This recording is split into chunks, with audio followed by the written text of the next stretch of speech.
Hello అందరికీ welcome back to Dolly dumplings. ఇవాళ recipe వచ్చేసి వంకాయ ఎండు చేపల కర్రీని ఎలా చేసుకోవాలో ప్రాసెస్ చూసేద్దాము. టేస్ట్ అయితే చాలా బాగుంటుందండి. అలాగే ఈ ఎండు చేపలు తినని వారు కూడా చాలా ఇష్టంగా ఈ కర్రీని తింటారు. ఇప్పుడు ప్రాసెస్ చూసేద్దాము. దీనికోసం ముందుగా నేను ఇక్కడ ఎండు చేపలను తీసుకున్నానండి. మా సైడ్ అయితే చీల్చిన చేపలని అంటారండి వీటిల్ని. ఇవే కాకపోయినా మీరు సావాడి చేపలు అంటారు కదా, వాటితో కూడా చేసుకోవచ్చు. ఈ చేప ముక్కల్ని కాస్త గోరువెచ్చని నీళ్ళల్లో వేసుకొని ఒక 2 నిమిషాలు నానబెట్టుకోవాలి. ఇలా 2 నిమిషాలు నానబెట్టుకున్న తర్వాత నేను ఇక్కడ వీడియో క్లిప్లో చూపించే విధంగా ఈ చేపకు పైన బొరుసు ఉంటుంది కదండి, దాన్ని శుభ్రంగా క్లీన్ చేసేసుకోవాలి. అదేవిధంగా అన్ని చేప ముక్కలకి ఈ బొరుసుని శుభ్రంగా క్లీన్ చేసుకోవాలి. ఇంకా మీకు నచ్చకపోతే ఈ పైన ఉండే స్కిన్ కూడా ఈజీగా తీసేసుకోవచ్చండి. నేనైతే స్కిన్ తీయలేదు. ఇప్పుడు దీన్ని పక్కకు పెట్టేసి స్టవ్ ఆన్ చేసుకొని కడాయి పెట్టుకొని ఇందులో 2 టేబుల్ స్పూన్లు ధనియాలు వేసుకొని మంటని మీడియం ఫ్లేమ్లో ఉంచి ధనియాలు లైట్గా కలర్ చేంజ్ అయ్యే వరకు మధ్యలో కలుపుతూ వేయించుకోవాలి. ఈ మసాలా వేసి ఈ వంకాయ ఎండు చేపల కూర చేయడం వల్ల టేస్ట్ అయితే చాలా బాగుంటుందండి. చూడండి, ఈ విధంగా వేయించుకొని పక్క తీసుకోవాలి. ఇప్పుడు నేను ఇక్కడ 1/2 కేజీ వంకాయల్ని తీసుకొని ఈ వంకాయల్ని శుభ్రంగా వాష్ చేసుకొని మరో బౌల్లోకి వాటర్ని తీసుకొని ఇందులో 1 టేబుల్ స్పూన్ గల్లుప్పు వేసుకోవాలి. అలాగే ఈ వంకాయల్ని చిన్న ముక్కలుగా కట్ చేసి వాటర్లో వేసుకొని పక్క పెట్టుకోవాలి. ఇప్పుడు స్టవ్ ఆన్ చేసుకొని కడాయి పెట్టుకొని 3 టేబుల్ స్పూన్ల వరకు ఆయిల్ వేసుకొని ఆయిల్ వేడిన తర్వాత సన్నగా కట్ చేసుకున్న ఒక పెద్ద సైజు ఆనియన్ తరుగు, 3 కారం గల పచ్చిమిర్చిని సన్నగా పొడవుగా కట్ చేసి వేసుకొని మంటని మీడియం ఫ్లేమ్లో ఉంచి ఆనియన్స్ లైట్గా కలర్ చేంజ్ అయ్యే వరకు మధ్యలో కలుపుతూ వేయించుకోవాలండి. చూడండి, నేను ఇక్కడ వీడియో క్లిప్లో చూపించే విధంగా ఆనియన్స్ని వేయించుకోవాలి. ఆనియన్స్ వేగిన తర్వాత ఇప్పుడు ఇందులో 3 మీడియం సైజు టమోటాలని చిన్న ముక్కలుగా కట్ చేసి వేసుకొని మంటని మీడియం ఫ్లేమ్లోనే ఉంచి మధ్యలో కలుపుతూ ఈ టమోటాలని మెత్తగా మగ్గనివ్వాలండి. ఈ కర్రీకి టమోటాలు కాస్త ఎక్కువ వేసుకుంటేనే టేస్ట్ చాలా బాగుంటుంది.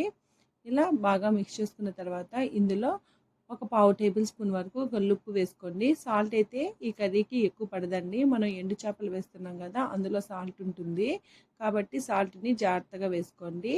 ఇలా మధ్యలో కలుపుతూ టమోటా ముక్కల్ని బాగా మెత్తగా మగ్గనివ్వాలి. చూడండి, ఈ విధంగా మెత్తగా మగ్గిన తర్వాత ఇప్పుడు ఇందులో ఒక 1/2 టేబుల్ స్పూను పసుపు వేసుకోవాలి. పసుపుని కాస్త ఎక్కువే వేసుకోండి, నీచు స్మెల్ లేకుండా ఉంటుంది. ఇలా పసుపుని వేసుకున్న తర్వాత బాగా కలుపుకోవాలి. ఇలా కలుపుకొని ఇప్పుడు ఇందులో 1 టేబుల్ స్పూను కారం పొడిని వేసుకోవాలి. కారం అనేది మీరు తినేదాన్ని బట్టి యాడ్ చేసుకోండి, కానీ ఈ కర్రీలో కాస్త కారం ఎక్కువ ఉంటేనే బాగుంటుంది. ఇలా బాగా కలుపుకున్న తర్వాత ఇప్పుడు ఇందులో మనం ముందుగా కట్ చేసి పెట్టి ఉంచుకున్న వంకాయ ముక్కల్ని వేసుకొని మంటని మీడియం ఫ్లేమ్లో ఉంచి ఒక 2 నిమిషాలు మధ్యలో కలుపుతూ వేయించుకోవాలి. ఇలా ఆయిల్లో వేయించుకొని కర్రీ చేసుకోవడం వల్ల వంకాయకి మంచి రుచి వస్తుందండి. చూడండి, ఇలా మధ్యలో కలుపుతూ అడుగు పట్టేయకుండా కలుపుతూ వేయించుకోవాలి. ఇలా కలుపుకున్న తర్వాత మంటని లో ఫ్లేమ్లో ఉంచి మూత పెట్టి ఒక 5 నిమిషాల పాటు ఉడికించుకోవాలి.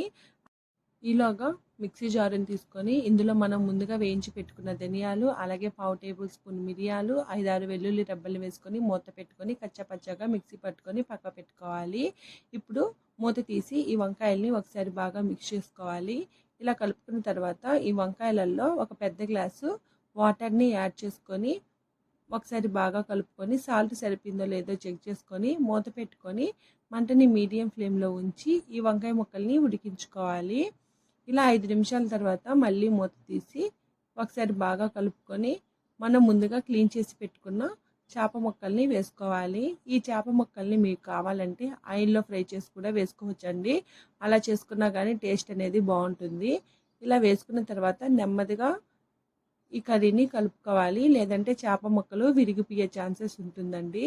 ఇలా కలుపుకొని మూత పెట్టుకొని లో ఫ్లేమ్లో ఒక 5 నిమిషాలు ఉడికించుకోవాలి. ఇలా 5 నిమిషాల తర్వాత మూత తీసి ఒకసారి బాగా మిక్స్ చేసుకొని మనం ముందుగా మిక్సీ పట్టి ఉంచుకున్న మసాలా పౌడర్ని యాడ్ చేసుకొని ఒకసారి బాగా కలుపుకోవాలి. మీకు ఈ స్టేజ్లో కారం ఏమైనా తక్కువ అనిపించినట్లయితేను ఇందులో ఒక 1/2 టేబుల్ స్పూన్ వరకు మిరియాల పొడిని యాడ్ చేసుకోవచ్చండి. ఈ కర్రీలో నుండి ఆయిల్ సపరేట్ అయిన తర్వాత ఒకసారి మళ్ళీ బాగా మిక్స్ చేసుకొని వంకాయ ఉడికిందో లేదో చెక్ చేసుకొని ఇంకా స్టవ్ ఆఫ్ చేసేసుకొని దీన్ని సర్వ్ చేసుకోవడమేనండి. ఇది వేడి వేడి అన్నంలోకి చాలా బాగుంటుంది. మీరు కూడా తప్పకుండా ట్రై చేసేయండి. చూశారు కదా వంకాయ ఎండు చేపల కర్రీని ఎలా చేసుకోవాలో. ఈ వీడియో మీకు నచ్చితే లైక్ చేయండి, షేర్ చేయండి, కామెంట్ చేయండి. మరిన్ని రెసిపీస్ కోసం మన ఛానల్ని సబ్స్క్రైబ్ చేసుకొని నోటిఫికేషన్ సింబల్ని ఆన్ చేయండి.